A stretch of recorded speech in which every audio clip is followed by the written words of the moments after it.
what I would like to do, thank you. Let's just do quick introductions real quick, and then I have a few updates. So my name is Mike McKee. I believe I know everybody. So it's great to see everybody. I know it's getting close to the holiday season. So I'm the director for oversee the MDisability program. And just a reminder, the MDisability program is really our family medicine program to help improve the inclusion of people with disabilities in many of our missions, including clinical care, research, and also medical education. And we do have a community engagement part as well. So it's great to see many passionate individuals joining us today. So I am going to turn it over. I have Dawn next on my screen. Hi, everyone. I'm Dawn Michael with the Department of Family Medicine, the MDisability Program Coordinator. And thanks. Go on. All right, well, we go ahead. So looks like Philip has next. Philip Sasso. Hi, I'm Philip Zazev. I'm a family medicine doctor, the former chair, and now retired, but still very involved with MDisability. Wonderful. Dale. I'm Dale Lefevre, emeritus faculty, and my work is to continue to fund MDisability. Thank you. All right, next is Liz. Hi there, I'm Liz Katz. I'm the science communicator with the Department of Family Medicine, and I also help support the MDisability program. And we just sent out the latest newsletter, so if you haven't seen it, let me know. And we can maybe put in the link as well, just to make it easier. Yeah. But thank you for your help on that. Pam. Hi, I'm Pam McGinty. I'm the Community Engagement Coordinator for the Council for Disability Conjoined to the University. Right. Samia. Hi, my name is Samya. I use my name or any pronouns. I'm a South Asian person with short hair wearing glasses, a blue shirt that has flowers on it. And I am a disability researcher who works with the Student Accessibility and Accommodation Services with Dr. O. And I'm also a PhD student studying health professions education with the goal of transforming the way we teach about disability. Wonderful. PF. E.F. Anderson from Michigan Libraries,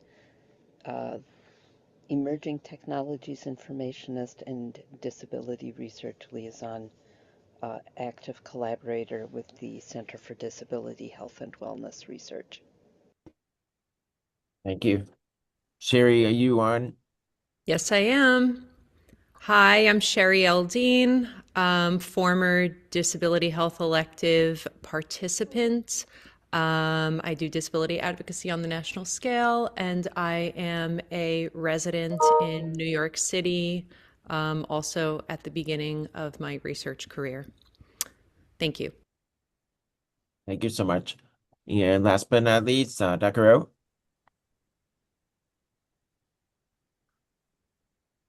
Perfect timing. I'm sorry, I just stepped out for a moment, but hello everyone. I'm Fermi Okunlami. I assume we're doing introductions. I'm faculty in the Departments of Family Medicine, PM&R, Urology, and Ortho, and I run disability services for the university, and I'm very familiar with Jen. So welcome to our team, Jen. Good to see you. And hi to everybody else on the call. Great. All right, just a few updates. So our Provost Award has been moving along pretty well. We, as of last week, I believe we had about 110 plus respondents to our survey. We're aiming to have about 300 faculty and staff from Michigan Medicine to provide responses on their workplace experiences. And so it's been really great to see pretty robust responses. And so I appreciate everybody helping to spread the word. If you're not familiar with the survey, please let us know, and we're happy to share it with you. Anybody who is a faculty and staff with a disability can also participate in this survey. If there is a network or a group that you feel you can perhaps champion or even spread the word, let us know. We're always looking just to really make sure we have broad representation.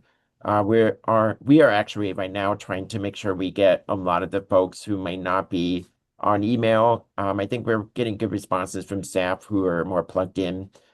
So I appreciate Dawn overseeing this project, and we will be transitioning over to qualitative interviews. It will be a mix of focus groups and one-on-one interviews depending on their preference. So that will likely take place sometime in late January, and so we'll probably provide additional information. So I think overall, we'll definitely have a lot of good findings that I think will help to basically generate resources, materials to hopefully guide and make the workplace experience more inclusive and more supportive for us. Then in terms of other updates, I do want to mention that our MDisability Summer Internship Program will be expanded. We are excited to announce that there will be a collaboration partially funded by the AHEAD DC. So this is a NIDER grant that the Center for Disability Health and Wellness has, and there's an opportunity through some restructuring, and we will likely have a much larger cohort of interns joining us next summer. So we're excited about that. Um, and then Dawn, any other updates? Sorry, I know you sent an email out. No, just that the application window has opened and the link is available. We sent it out in the newsletter and it's also on our website. We can Thank put the you. website link. Yeah, I know I would love for all of us to spread the word about this application opportunity. And I know we always have great applicants, and that is partially because of our collaborative effort to spread the word. So please do that again. Um, Then in terms of other upcoming things that we'll be doing, I know Don and I are going to be meeting later to meet with the niche. It's NICHE. We are going to try to hopefully expand opportunities within the disability health elective, which we have here. It's a 2-week elective. There will be eventually a transition to a 4-week elective, and will be hosted every other month. So we're working with the Medical Students for Disability Health and Advocacy. So there's going to be a lot of changes coming up in this upcoming calendar year in 2026. Okay, so Dawn, would you go ahead and introduce our speaker? We're all looking forward to hearing more about this. Yes, happy to. I just want to share with everybody back in 2024, MDisability became a tabling partner for the first time at the National Disability Employment Awareness Month event held by our Disability Equity Office. And it was there that I met Tamra Bowman, who is the executive director of Therapeutic Riding, Inc. And we exchanged information. We thought it might be a great opportunity to bring what they do to this community, the MDisability community, and it took until now. And so I met Jen through that, and I'm happy to introduce Jennifer Beyer. She is the program director and head instructor at Therapeutic Riding, Inc. in Ann Arbor. She is a certified riding instructor for people with disabilities through both the Professional Association of Therapeutic Horsemanship and Certified Horsemanship Association with over 15 years of experience in the industry. With a background as a competitive dressage rider, Jennifer built a para-dressage program at TRI, which has since earned national recognition through the United States Equestrian USPEA Centers of Excellence program. Recognized as a master instructor through CHA, she also conducts instructor certifications at host sites across the country. In addition to her equestrian accomplishments, Jennifer also holds an MA in Education Curriculum Development and Museum Studies from the University of Michigan, and she's a big Go Blue advocate. And now off to you, Jennifer. Thank you so much for joining us. Sure. Yeah. Thank you guys all for having me. My formal presentation is fairly brief. I just want to introduce you to the work that we do at TRI, and then I'd love to leave time for your questions. Everyone always has great questions about this stuff, so I'd love time to answer them. Thank you for the introduction, Dawn. That's really a fancy way of saying that I teach people with disabilities how to ride and work with horses. That's by and large what we do at TRI. So I'm excited to share that with you today. A couple slides to flip through. So I promise I only have 2 boring slides and I put them right at the beginning. These are the boring term ones. So the world of helping, horses helping people, specifically people with disabilities, is quite large and quite broad. It covers a lot of territory. And there are some standard industry terms that I just kind of like to go over before I launch into anything else. This work kind of falls into 3 big categories: therapy, learning, and horsemanship. Therapy is, loosely defined as using the interactions with or movement of horses for specific treatment practices. Learning, equine assisted learning, those are experiential learning opportunities, typically leveraged to develop life skills or other related skills. And then horsemanship, that's the process of learning how to work with and ride horses. So the industry is huge. There are centers all over the country that do different things with horses to help people. Oh, was that a question? I just good. Okay. But quickly at TRI, we only do a little segment of this, and most centers and programs do provide various bits and pieces. We actually do not have any treatment-based or therapy services currently. We do a little bit of the equine-assisted learning in some certain group formats. Our big deal is the horsemanship side of it. And again, we don't have a driving program, which would be carriage driving, and we don't have vaulting, which is gymnastics on horseback. But what we do offer is adaptive and therapeutic riding, which is more recreational. And then we do have adaptive equestrian sports, which is more kind of focused on enabling people with disabilities to pursue equestrian as a sport. So that's the bulk of our programming. Horses are just like people. They have, set work days, so many hours the day that they can do their jobs.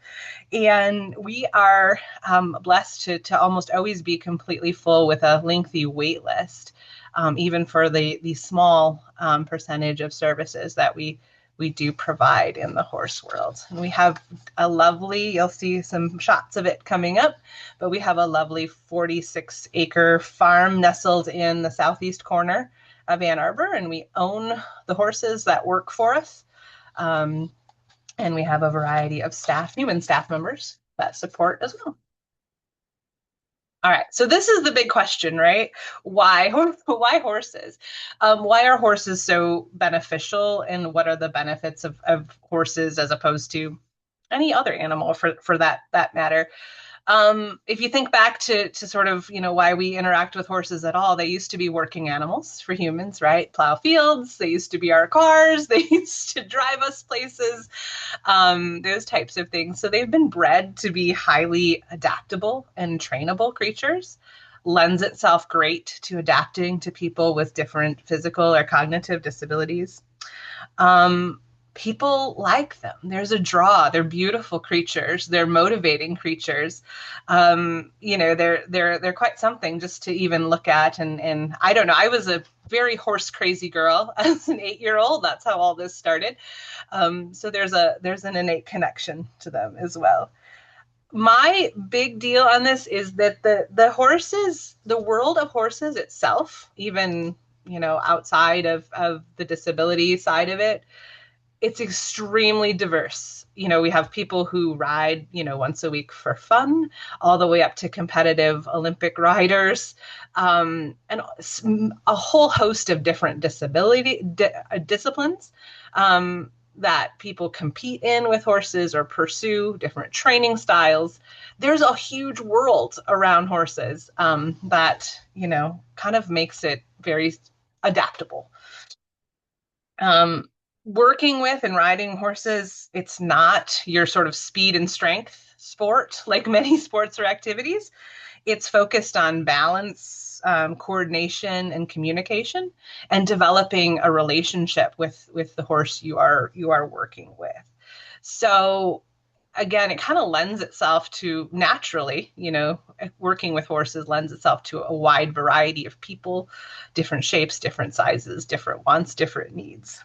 At, at TRI, I kind of tell everybody our goal is to always kind of have or create an accessible space where people with disabilities can come together and safely interact with and ride horses. We sort of have carved out a little community of accessibility where people walk through our doors and it doesn't really matter what they have going on.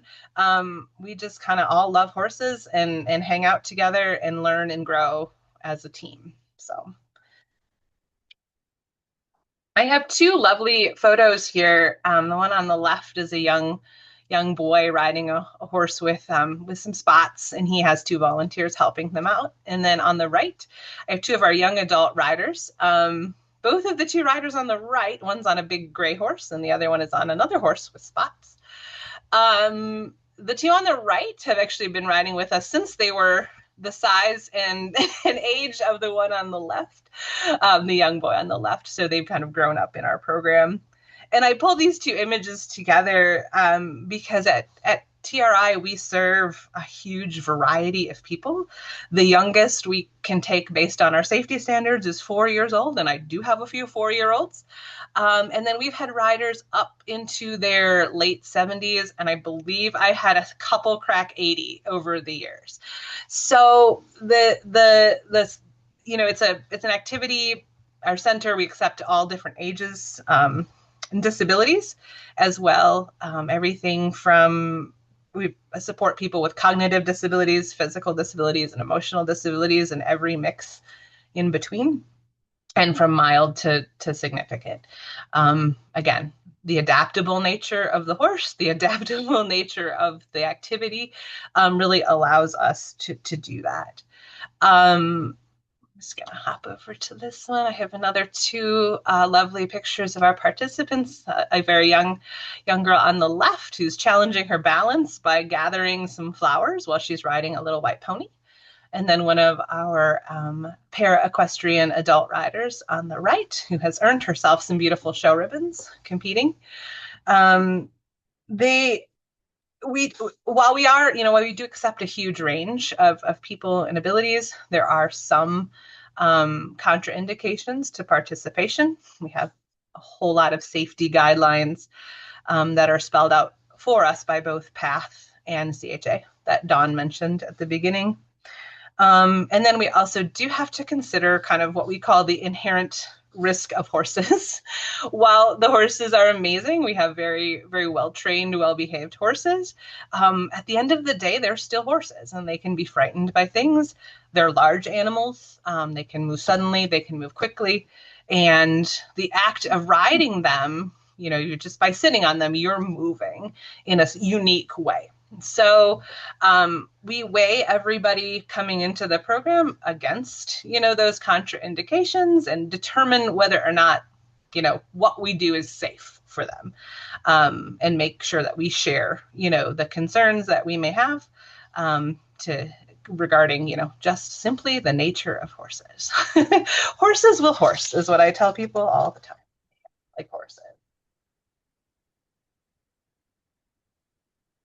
So if you ever come to visit TRI, which we always love visitors, you'll kind of notice that we look pretty much like any other horse farm. And, that's, we have to take care of our animals. So part of that is standard. But we have some sort of key adaptations that really help us, work safely with people with a wide variety of disabilities. And I have some photos of them here to share.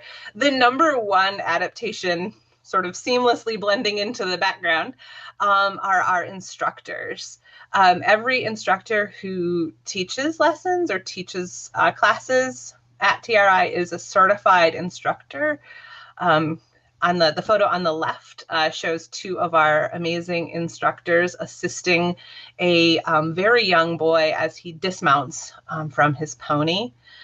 We have to be trained and certified to conduct dismounts that are safe and effective for participants. Another super cool adaptation, we have the photo on the right actually shows me standing on a raised platform, and I am assisting a rider as she mounts her horse using this raised platform. If an able-bodied rider may hop on from a mounting block or a set of steps. We have this super cool platform that raises and lowers to various heights, so people can transfer from wheelchairs, walkers, mobility devices right onto the horse largely independently. That's kind of our goal with everything, is some form of independence. You'll also see in the photo on the right, I have a couple other people helping me. Those people are volunteers. Volunteers in our program are absolutely a key adaptation that we have. Volunteers assist participants, kind of meeting them where they're at. And filling in where, skill-wise or ability-wise, we might not be able to fully, handle that horse or ride that horse fully independently. In this instance, these two volunteers are simply helping me with the mount.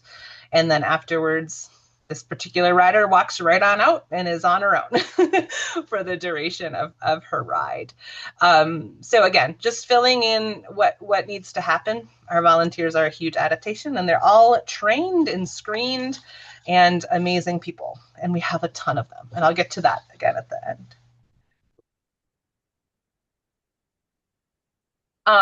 Other kind of adaptations, tack and equipment is a big one. Tack is kind of bridles, saddles, everything we use to work around a horse. For the most part, these are pretty subtle, but they do exist in our space all the time. If you'll notice the picture on the left, I have a young adult in a purple shirt. She's riding a dark brown horse. If you peek at her hands, you'll notice that she is holding reins that have loops in them. That is not something that, every single rider uses.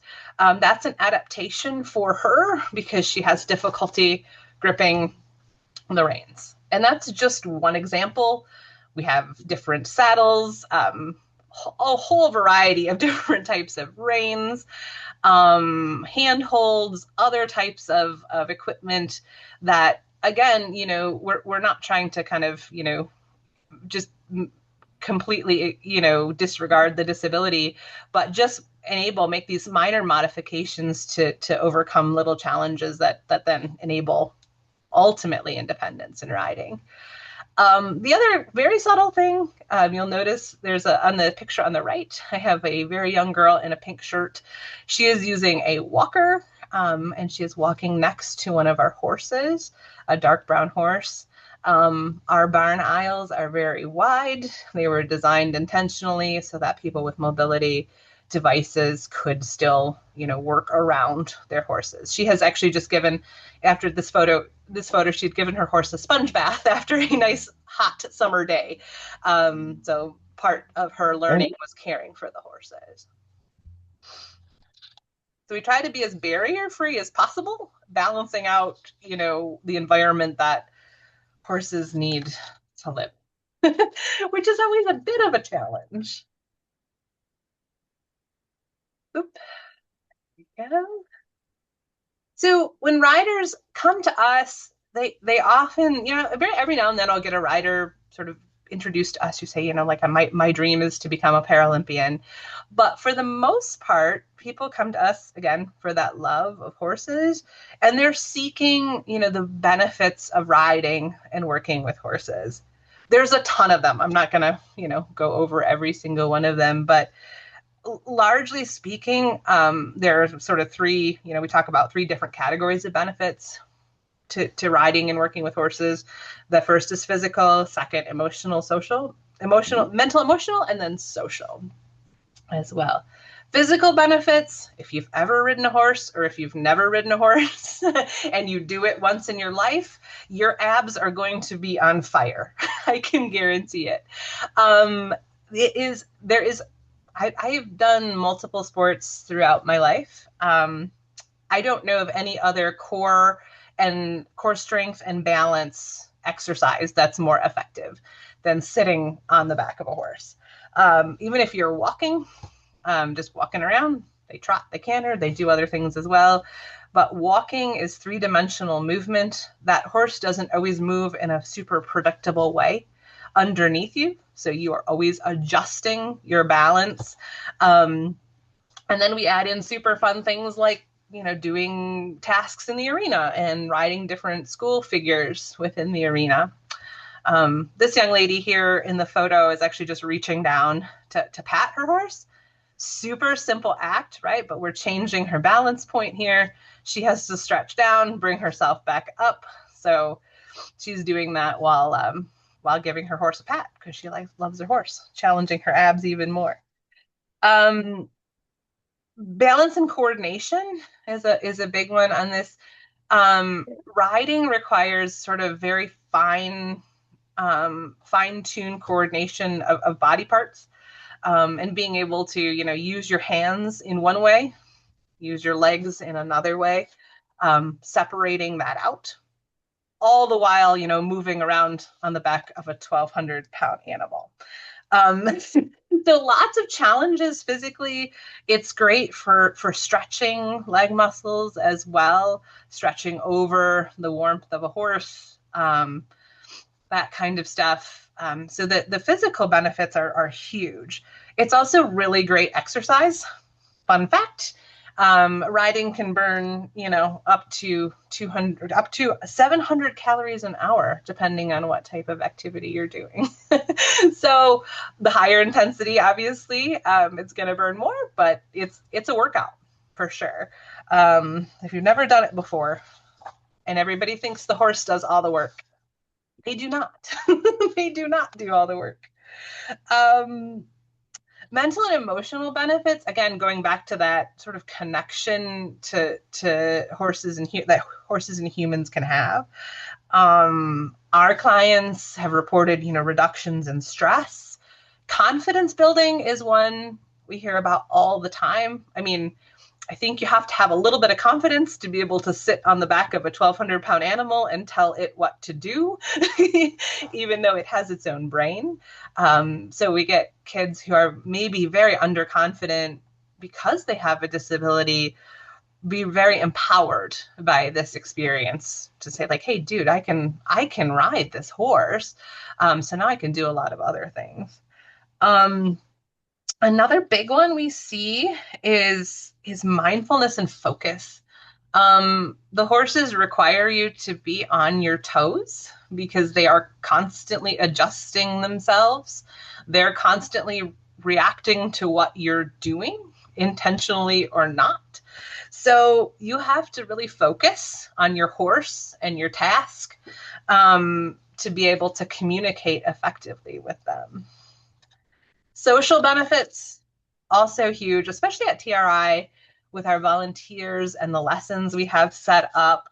Our participants become friends with each other. They may become friends with other volunteers. Parents hang out together. So everybody has a social experience as well.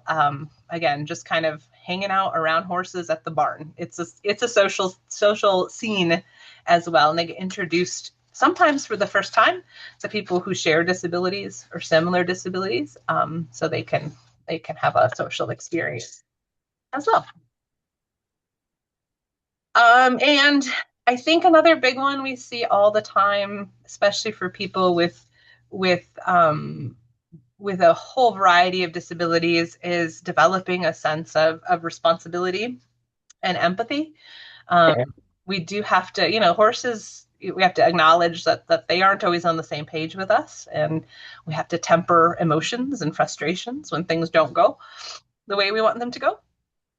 And they help us build those skills as well. And also taking care of another creature, right? Considering their emotions as well as yours. So that's kind of, at the broad stroke, that's, why people come to ride, and what they will get out of it, even riding on a recreational level.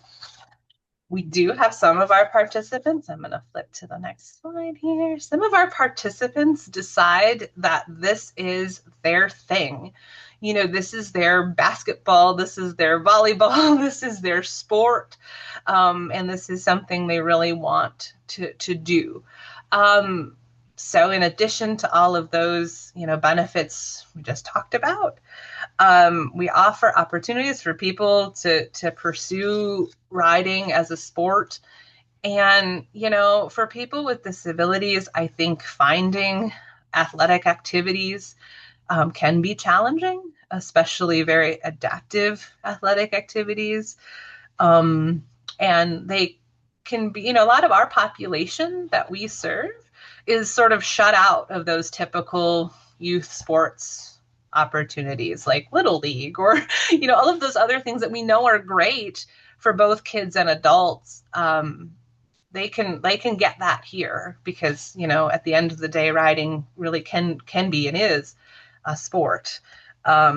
So we try to do a little bit of that too. We have a lovely girl here who's holding up 2 of her hard-earned horse show ribbons.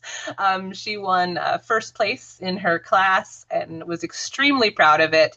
She's standing in front of her lovely brown horse here, and she has her volunteer team around her, and they are all celebrating the victory. She had to perform a fairly complicated test in the arena to earn these ribbons and comments from her horse show judge. So, and with that, I'm going to share with you the next slide is a video, and it's a video of one of our para-equestrian dressage riders.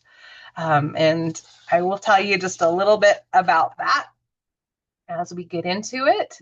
We won't watch the whole thing because it's, you know, dressage is a bit like watching paint dry unless you're riding it, but you'll kind of see what's going on. This particular rider has a significant physical disability that does impact all 4 of her limbs and her trunk control. And she is demonstrating a para-dressage test. Proceed, medium walk. C, track right. Para in this vein means parallel. So para-equestrians medium walk. have to, they do these tests that involve movements at certain letters, and each movement is scored. Transition to working trot. And para-dressage is currently the only equestrian discipline that's contested at the Paralympics. Okay, circle left, 20 meters.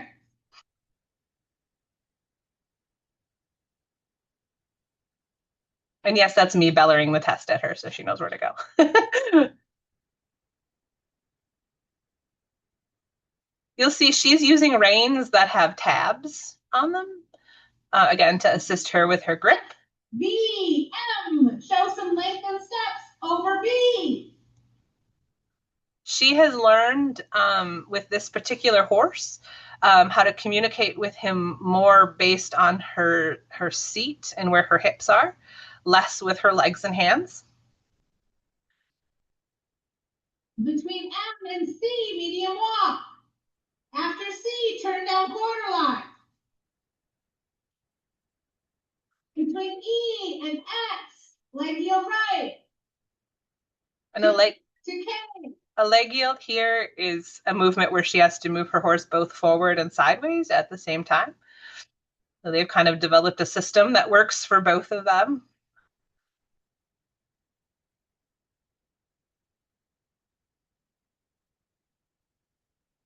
Hey, medium walk.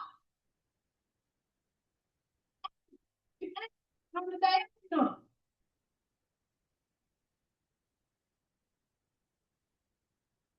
And the goal of dressage is to present a harmonious picture where transition to working trot, where both horse and rider appear relaxed and happy, making it look effortless. I can tell you that I know this rider is absolutely working hard. She makes it look pretty easy, I think.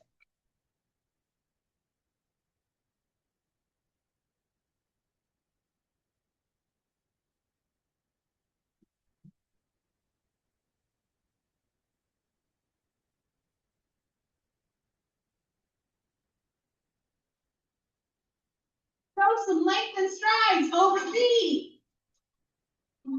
Everything in a dressage test is mirrored, so they can test whether you have evenness through your own body and your horse's body, and that you can, ask them to do things in both directions. Medium walk.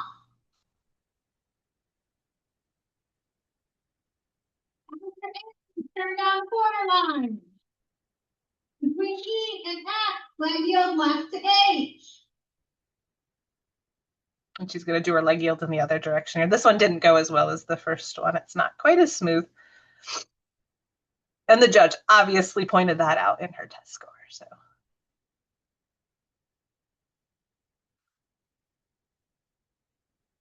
H, B, M, medium walk.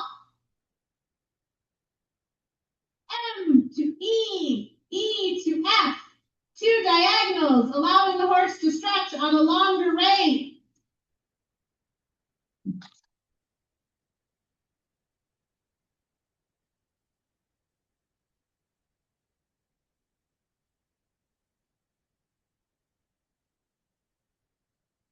I'm going to pause it right there. So she performs this entire test and it's scored. There are no, in para-dressage, there's no pity points for disability. They are scored on the exact same training scale and training standards that anybody competing in the sport of dressage would be. The only difference in para-equestrians is that they're classified based on a PT assessment, and they're assigned a sport grade. So they can, a grade 1 rider in para-equestrian is considered the most disabled. A grade 5 rider is considered the least disabled. Keegan here, who generously volunteered to share her video with us, she is classified right on the line between a grade 2 and a grade 3. So she's performing kind of tests at both levels right now until that classification gets confirmed. Fun thing too, para-equestrian or para-dressage is actually a growth sport in the US. We had very little of it going on for some time, very popular in Europe, gotten a lot more popular here as well. So yes, thanks to Keegan for sharing that video with us. It's kind of cool to see riders do their things. Our reach goes well beyond just the people that we serve. I always say that TRI is like a weird little family.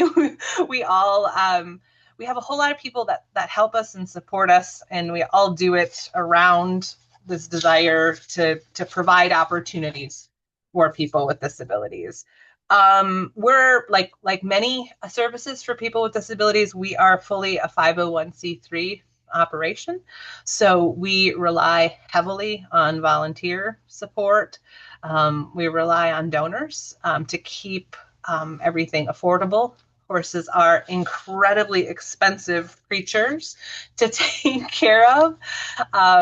But again, they give back in spades, so it's worth it. And we have, we host community events from time to time that are open to the public. We also have a fun social media presence if anybody does care to follow us.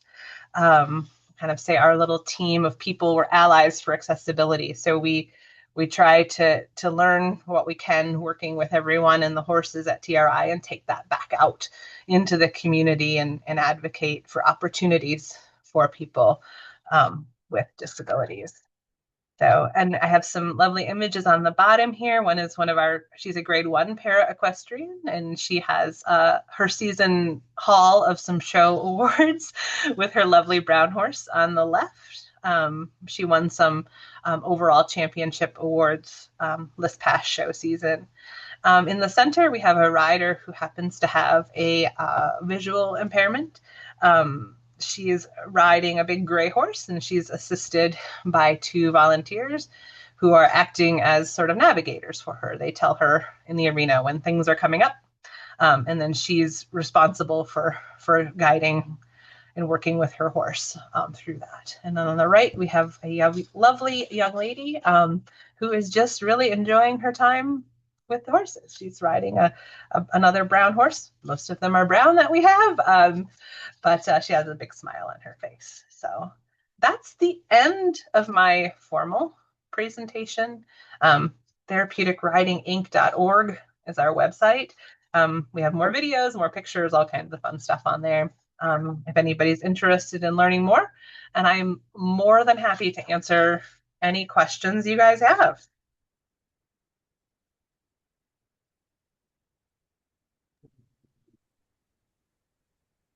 Thank you so much. This is really great. I do have a couple sort of follow-up questions. So in our family medicine clinics, what would you like family medicine physicians and other clinicians to know in terms of facilitating contacts, referrals? I think you mentioned early on that there's already a wait list. So the question was whether, if we do have patients with different types of disabilities, is this a feasible option for them to contact you? What does that process look like? I know there's always a request, especially caregivers, and even younger adults, they're always looking for having opportunities to, whether it's social or some hands-on activities. So anyway, I'm gonna pause there. Anything that you think we should bring back to the clinics? Yeah. The biggie, like I mentioned at the beginning, is helping, your patients or parents understand that we're not in the medical service provider side of it, but we can help. And we do some pretty cool things. A lot of people sort of make first contact with us with the understanding that we are somehow conducting treatment using horses. Those programs absolutely exist. We just don't have that. The other side of it is absolutely, we always have a wait list. We do our best to get through that as quickly as possible. We also have different types of programming, that sometimes shorter term programming or programming for brand new participants. We do tend to get through that quickly. So I wouldn't discourage anybody from reaching out to us. We start our whole process with an application and an in-person assessment. And at that point, during that assessment, we talk about options, goals, interests, abilities, that kind of thing. So we can hopefully fit people into the program in the best way possible. We have considerations on our end, and then we have that open conversation about, what we can do and how long it might be before we find a particular spot. So that process is spelled out on our website as well. And we are always happy to answer questions about it. We do what we can and try to get people in as quickly as we can. Absolutely a great activity for people with disabilities. Wonderful. We have a few questions here. Dale, I believe you were next, and then we'll go to Linda.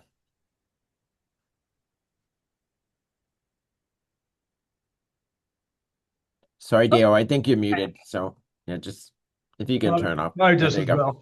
well. Back up quickly. I was raised on a farm in a Mennonite community, and during my midlife crisis, when I bought a horse, a Corvette, and a dog, a horse, and from Thomas Monahan at Domino's, and it was what hit me was they are very powerful, strong, independent animals, Yes. and rightly so.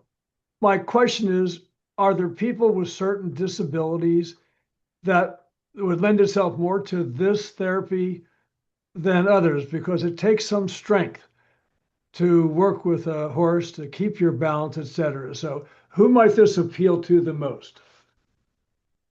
Yeah, that's a really good question. I think across the board, the people that it appeals to the most are the ones who really have that draw to horses.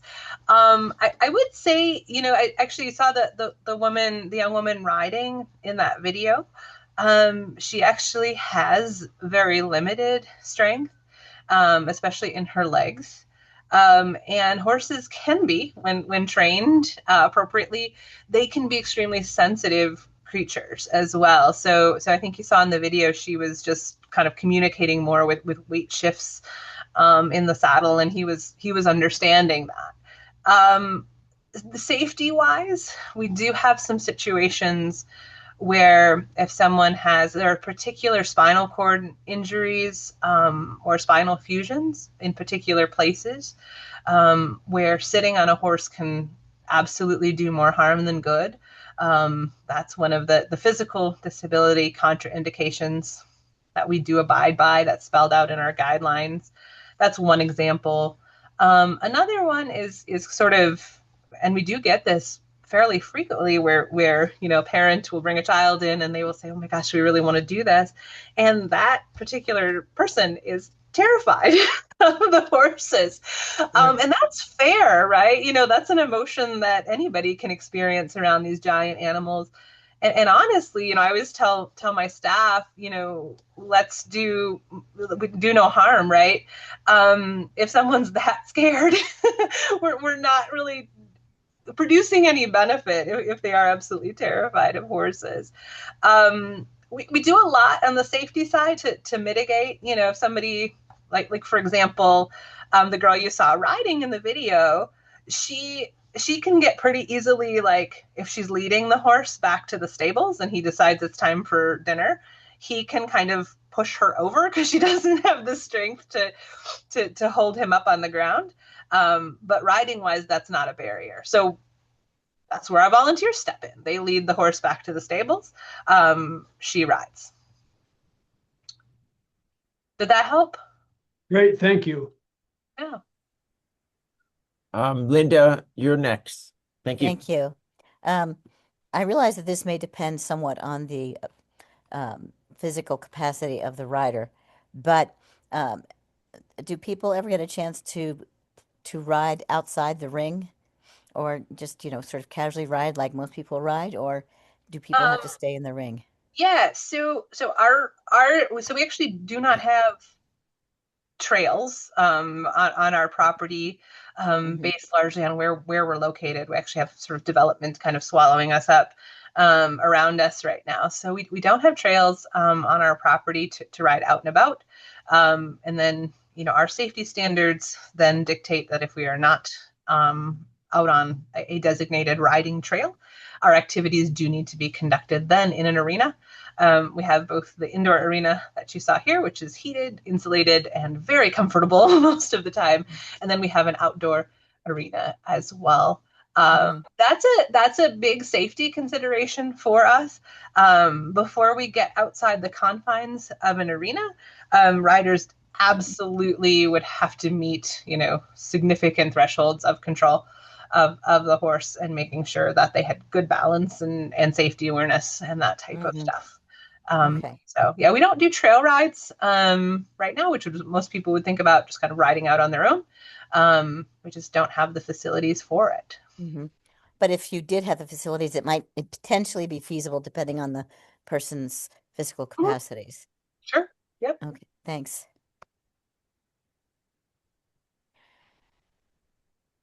Thank you. Next one is PF. Hi, thank you. My husband used to do dressage, so it's really heartwarming to see this.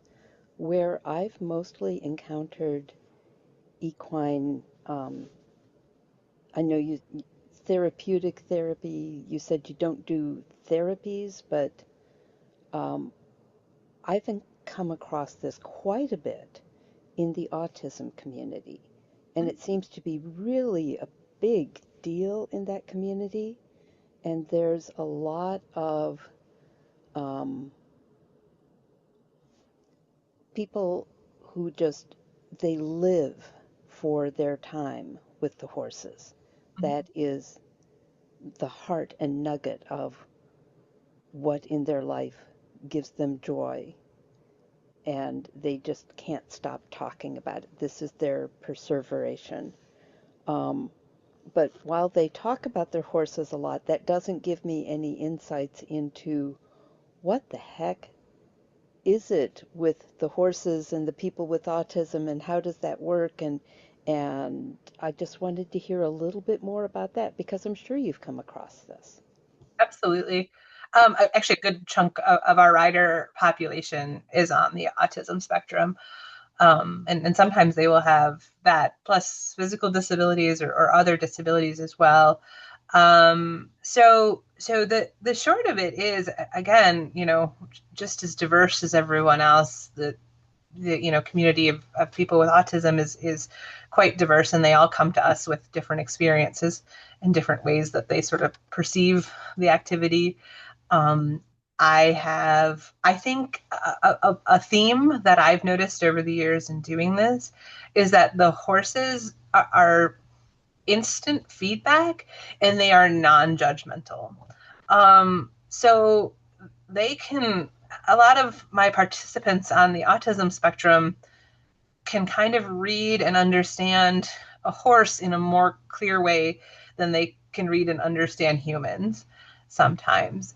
So I think that really empowers them sometimes, where they're like, hey, this animal isn't gonna laugh at me, especially kids, right, who may go to school and experience some things that aren't always the most pleasant. And the horse will respond when they do it correctly. The horse will respond.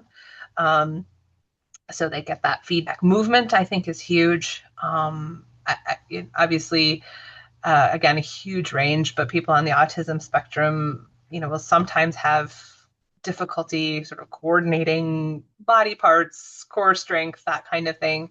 And then the horses give that back to them. It's kind of a regulating opportunity. On the flip side, the barn, and we have found that participants who come in for an assessment, the barn environment can be extremely dysregulating to some people as well. There's noises, there's sounds, there's sights, smells. It's a very different place than what many people are used to. So for I would say every participant on the autism spectrum who really gets a lot out of it, there's probably another one who may have come and visited us and said, like, no, this is not this is not going to be my thing. So it's both sides, both sides of the coin. Acceptance, I think, is huge for us too. I mean, we just kind of, we roll with whatever people come up with and try to help them as best we can in adaptations. Thank you so much. So we just have a couple minutes left here. So I really appreciate, first of all, just overview of this opportunity. It certainly is an opportunity I have not really mentioned to my patients with disabilities, so it's great to have another program to perhaps share with some interested individuals and their caregivers, if applicable. I do have a quick question from a medical education standpoint. We have a disability health elective. And we also work closely with medical students for disability health and advocacy. Are there opportunities for them to volunteer? Unfortunately, these are pretty brief. I would imagine there's probably some long-term training that has to happen, but are there opportunities for them to come out or at least observe or even help out? Yes. Yep. We have arranged opportunities for students through various universities and in various degree tracks. Depends just a little bit on sort of season and when we're available and what types of experiences they're looking for. I do have a number of students actually from various rec therapy programs in the area who do participate as volunteers. Our volunteer program at its core is an orientation where we do provide training, and then we do ask for a 5 to 6 week commitment to assist participants in our classes. But we do have other volunteer and sort of student engagement opportunities that can be custom tailored depending on the desired outcome. Great. So just before everybody closes, I just want to wish everybody happy holidays. I know that's coming up soon.